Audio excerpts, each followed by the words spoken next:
ka-angels, ang lakas ng ulan. Ayan, umuulan. Pero sa kaya, ayan, umuulan mga ka-angels. At parang napakasarap magluto ng ginataang kalabasa. May malunggay po kasi akong nakuha. Ayan mga ka-angels. Ginataang kalabasa with daing. Ayan po ang aking vlog for today mga ka-angels. At parang yan ang masarap na ulam, ginataan sa maulang panahon ng Singapore mga ka-angels. So ayan, samahan nyo ako sa aking pagluluto ng ginataang kalabasa mga ka-angels at malunggay na walang kamatayan. Tingnan nyo mga ka-angels naman umuulan. So, parang mapapaluto talaga ako ng ginataang kalabasa. Tapos, may with matching, salted fish, mga ka-angels. So, tara, samahan niyo ako magluto, mga ka-angels. So, kaya mga ka-angels, ito na ating hihilangin. Luluto na tayo ng lasa. Ito yung kalabasang hihilangin.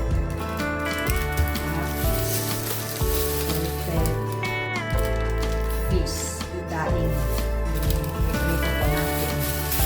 So, ayan sa ating pagluluto ng ginataang kalabasa with malunggay.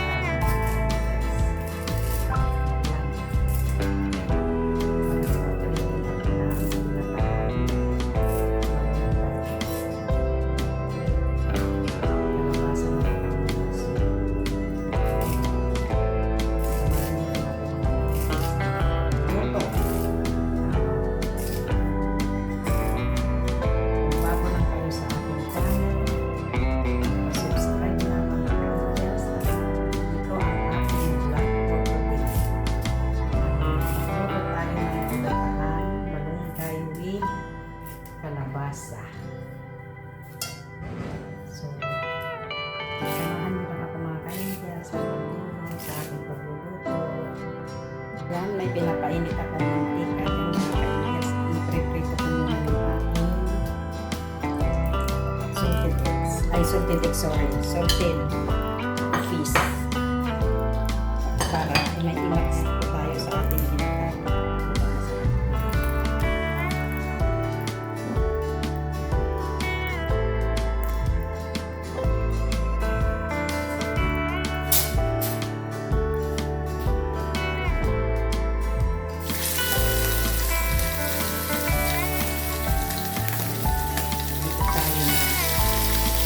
Yan na mga ka-angels, luto na yung ating daing. Ayan, may pang-match na tayo sa ating ulam na ginataang malunggay mga ka-angels. So, dito na yung kalabasa mga ka-angels. So, maputla naman, kasi putla ko naman itong kalabasa. Hindi siya dilaw.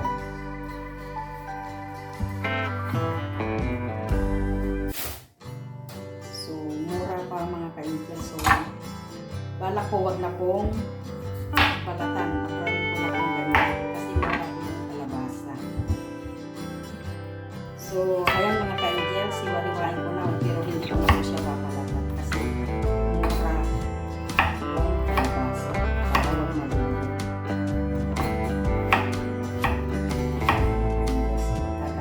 Ayan mga ka-angels, hindi ko na pinalatan.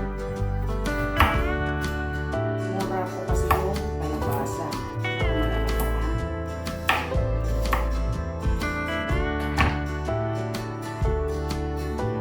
So, ayan mga ka-angels, ganyan po akong magluto ngayon at alas. May tubig, pinagyan ko na ng luya, sibuyas. At ngayon ibubuhos ka na yung gata para sabay-sabay na mga ka-angels. Ayan. Ayan natin yan.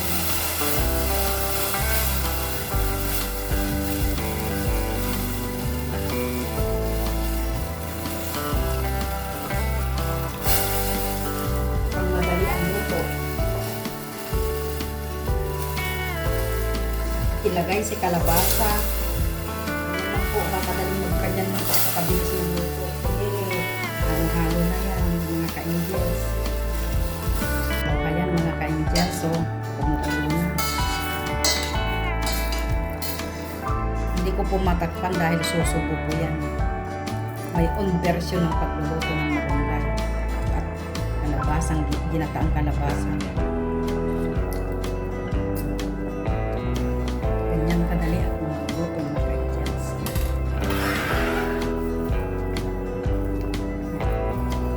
So, samahan nyo lang ako mga ka-angels sa aking pagluluto, sa aking version na pagluluto ng ginataang malunggay. Kalabasa, hindi ko po matakpan kasi susubo po yan. At ayan, luto na yung ating kalabasa. Ilagay na natin yung ating malunggay. Makulay na ang buhay.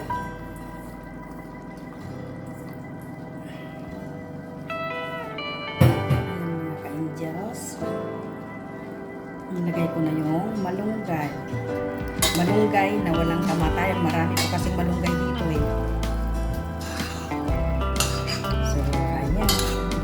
Malunggay with kalabasa. Kunti lang po yung sabaw.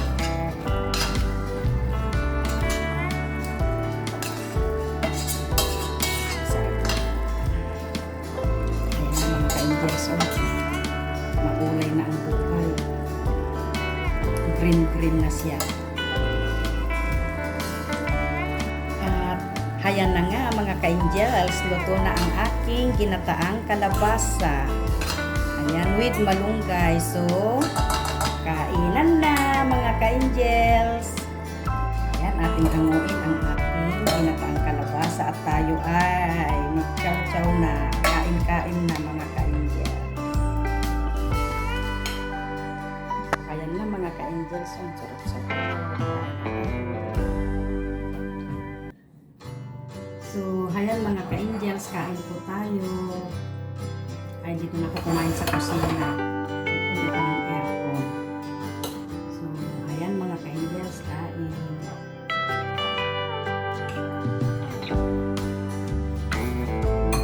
Sarap. Sarap mga ka-angels, makakain.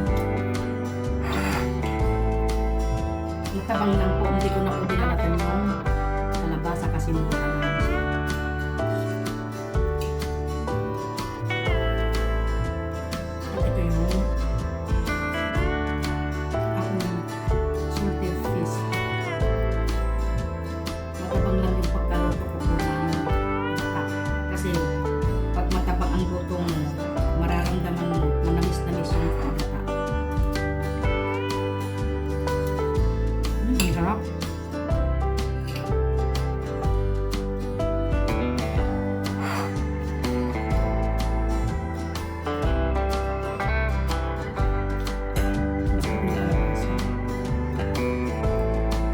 Nakita niyo po yung pagluluto ko, yun po ang version ko. Lalo na pag nag-aapura po ako. Nagluto ako halo-halo na.